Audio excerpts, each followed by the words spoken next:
সবার প্রতি আন্তরিক প্রীতি ভালোবাসা এবং শুভেচ্ছা জানাচ্ছি। তৃতীয় শ্রেণী সোনামণি রাত তোমাদের পাঠ অনেক দেরিতে দিলাম, তার কারণ তোমরা পাঠ দেখোই না। তোমাদের ভগ্নাংশ করাচ্ছিলাম, তবে এটা কিন্তু জানার দরকার আছে। ভগ্নাংশটা কিন্তু যত সহজ মনে করতেছ তত সহজ না। আর সহজ হইলেও জিনিসটা নিয়মকানুনগুলি শিখতে হবে। তো ঠিক আছে, আমরা মাইলস্টোন ট্র্যাজেডির কথা বলছি। দুঃখে আমার খুব খারাপ লাগে। তাই যাই হোক, তোমরা সবাই সাবধান থাকবো। আবারও বলছি, আমরা তাহলে আজকের মতো পাঠ শুরু করি।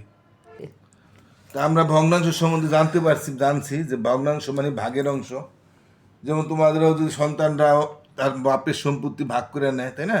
5 ভাই থাকলে, শুধু 5 ভাই থাকলে 5 ভাগের 1 ভাগ পায়, বা এইভাবে আর কি আমরা যে কোনো জিনিস ভাগ করতে পারি। তো ভগ্নাংশের নিচের সংখ্যাটাকে বলে হর, আর উপর সংখ্যাটাকে বলে লব। এটা আমাদের অবশ্যই মনে রাখতে হবে যে ভগ্নাংশের নিচের সংখ্যাটাকে হর বলে, উপরের সংখ্যাটাকে লব বলে। যে আমরা বলি যে দুধের স্বর থাকে উপরে আর ভগ্নাংশে হর থাকে নিচে, যদিও ওখানে স্বর আর এটা হর, ও তো একই রকম উচ্চারণ বলে এই কথাটা বলা হয়। তাই এটা উল্টাটা, দুধের উল্টাটা নিচে আমরা হর বলি আর উপরের সংখ্যাটাকে লব বলি। তাই যাই হোক, আমরা এখানে দেখতেছি 3-এর 1 অংশ লেখা আছে। 3-এর 1 অংশ রং করি মানে কি? হ্যাঁ, এখানে 3টা ভাগ আছে না? 3টা ভাগের একটা ভাগকে যদি তুমি রং করো, তাহলে তোমার 3-এর 1 ভাগ রং করা হয়ে গেল, তাই না? এগুলো কোনো অঙ্ক না, খালি বোঝার জন্য দিছে। 5-এর 3 অংশ রং করি। হ্যাঁ, এখানে 1, 2, 3, 4, 5 সমান 5টা অংশ ভাগ। আর ভগ্নাংশ একটা জিনিস হলো, ভাগটা সমান করতে হবে। হ্যাঁ, কম বেশি হইতে পারবে না। অর্থাৎ 5টা ভাগ করবে, 5টা ভাগ যেন এক সমান থাকে, এবং তার থেকে উপরে 3 আছে, মানে তিন তিন 3 ভাগ, 5 ভাগের 3 ভাগ। তাহলে এখন এই যেমন এখানে যেমন এই ঘরটা এখানে 5টা ভাগ করছে, 1 ভাগ, 2 ভাগ, 3 ভাগ, 4 ভাগ, 5 ভাগ। তার 3 ভাগ অংশ রং করতে গেছে। তো 1, 2 এই 3টা তুমি রং করতে করো, তাহলে তোমার 3 ভাগ রং হয়ে গেল। বা এদিক থেকেও তোমরা 3টা ভাগ নিয়ে রং করতে পারো, মানে 3টা অংশ রং করলেই 5 ভাগে 3 ভাগ রং হয়ে গেল। এটা 8 ভাগের 7 অংশ রং করি। যেমন এটা এই দাগটাকে 8টা ভাগ করছে, 1, 2, 3, 4, 5, 6, 7, 8। এর থেকে 7 অংশ রং করতে গেছে। উপরের অংশটাকে আমরা সবসময় শুরু থাকে, নিচেরটাই বড় থাকে, অর্থাৎ 8 ভাগের 7 ভাগ। নিচেরটাকে বলে কি আবার বড়, তো মনে আছে তোমাদের? নিচেরটাকে হর, উপরটাকে বলে লব। তাহলে এখন আমরা 8 ভাগের 7 ভাগ, এখানে আমরা 7 ভাগ রং করতে বসে 1, 2, 3, 4, 5, 6, 7 অংশ রং করলাম। তো 8 ভাগের 7 ভাগ একটা অংশ থেকে গেল, মানে 8 ভাগের 7 অংশ করতে গেছে। এখানে আমরা লবকে এবং হরকে, তা লব কোনটা? উপরটাকে আমরা আবার বলি, আমি শিখাইছি মাত্র, লব হইল 1, হর হইল 3। হ্যাঁ, একটি ভগ্নাংশ হলো কি, এখানে হলো 5 ভাগের 4 ভাগ, অর্থাৎ 5 হর 4 লব। এটা 7 ভাগের 1 ভাগ, 7 হর 1 লব। এটা 8 ভাগের 5 ভাগ, মানে 8 হর 5 লব। 9 ভাগের 7 ভাগ, মানে 9 হর 7 লব। একটি ভগ্নাংশ লিখো যার হর 9 এবং লব 5। তাহলে হর মানে নিচের হবে 9 আর উপরে হবে 5। তাহলে আমরা এই ভগ্নাংশটা পেয়ে গেলাম। তো 9 ভাগের 5 ভাগ।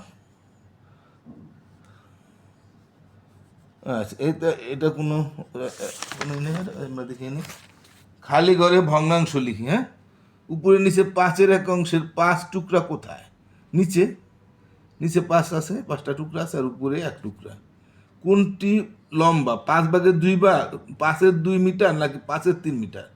তা 5টা ভাগ করে 2 ভাগ নিলে কম না, আর 5টা ভাগ করে 3 ভাগ নিলে বেশি পাওয়া যায় না? তাহলে 5-এর 3 মিটারই বড়, তাই না? নিচে চিত্রে রং করা অংশর ভগ্নাংশ লিখি। তাহলে এখানে রং করা অংশ ভগ্নাংশ লিখি, যে রং করছে এটা কয় ভাগ করছে, তো এটা তো আগে বুঝতে হবে। 1, 2, 3, 4, 5, 6, 7। তো 7 ভাগের মধ্যে 2 ভাগ এখানে লাল রং করছে, আর এখানে 1, 2, 3, 4, 5 5 ভাগ রং করছে, সবুজটা রং করছে। হ্যাঁ, 7 ভাগের 5 ভাগ, আর এটা হচ্ছে 7 ভাগের 2 ভাগ লাল রং করছে। তাহলে আমরা এগুলো এটি আর কিছু না, এগুলো অঙ্কগুলো এখানে তেমন কোনো অঙ্ক হয়তো তেমন একটি না, এটা বুঝতে পারছো আশা করি তোমরা।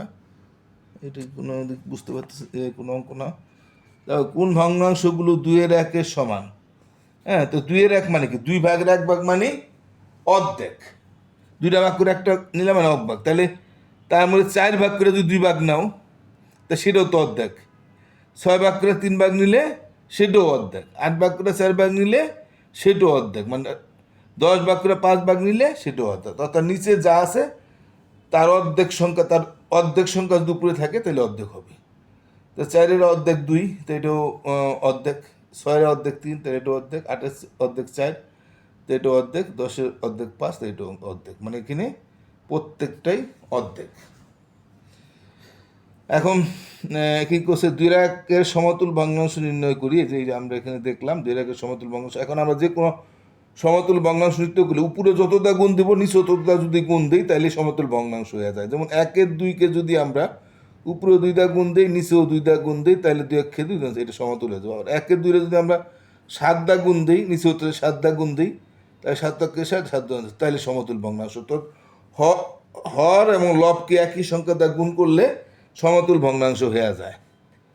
যদি আমরা এটা তো আমরা যে বাই করলে যে যদি আমরা লব ও হরকে 2 দ্বারা গুণ করি আমরা পাই, যেটা এখানে যেমন 2-1-এ 2 আমরা দেখাইলাম।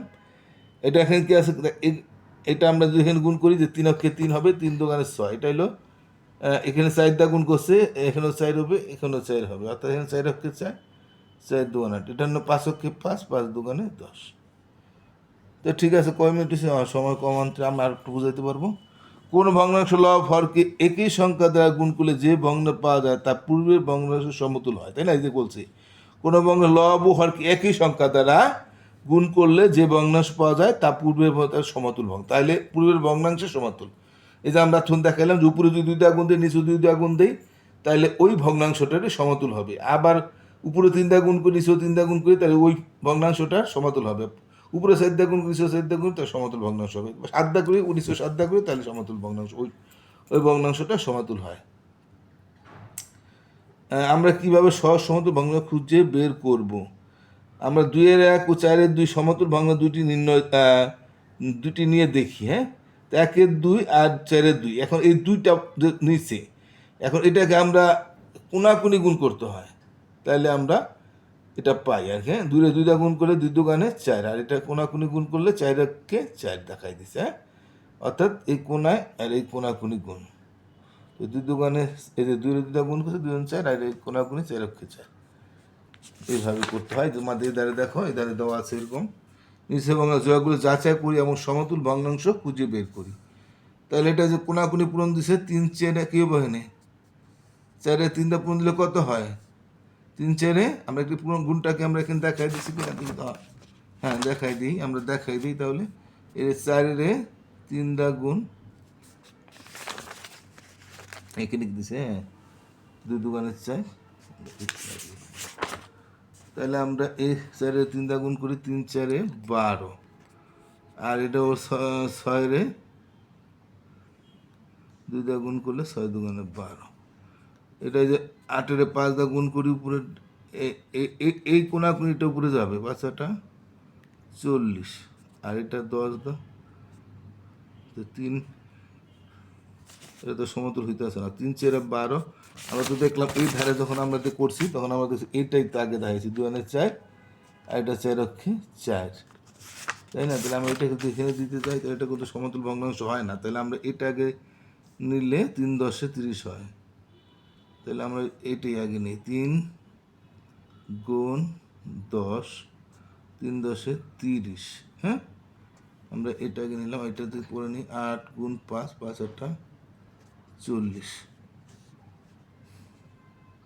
এটা কিন্তু ঠিক আছে। 6 গুণ, বা এটা আগে নিতে পারি বা এটাও নিতে পারি, 4 6 24, এটা যদি নেই 3 8 24, সমতুল ভগ্নাংশ এটা।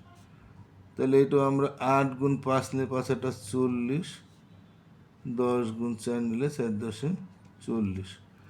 তাহলে এগুলো কিন্তু সমতুল ভগ্নাংশ হয়েছে, শুধু একটাই আমরা সমতুল ভগ্নাংশ পাই নাই, সেটা হচ্ছে এই সংখ্যাটা। এটা হলো 40/30 হয়েছে। তাহলে এখানে আমাদের আমরা একটু দেখি 3-এর 2, এটাকে সমতুল ভগ্নাংশ করতে হলে উপরে 2 গুণ করছি নিচে 2 গুণ করছি। আবার যদি 3 উপরে গুণ করি 3 নিচে গুণ 3, আবার যদি আমরা আরও করতে যাই তাহলে উপরে 4 গুণ করলে 4 2 8, নিচে 3 4 12। আবার তো 5 গুণ করি তাহলে 5 2 10, নিচে 3 5 15। 6 করি তাহলে 6 2 12,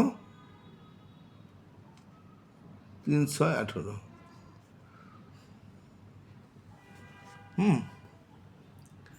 না, এটা কিন্তু সমতুল ভগ্নাংশ না, কিন্তু এটার সমতুল আর কি।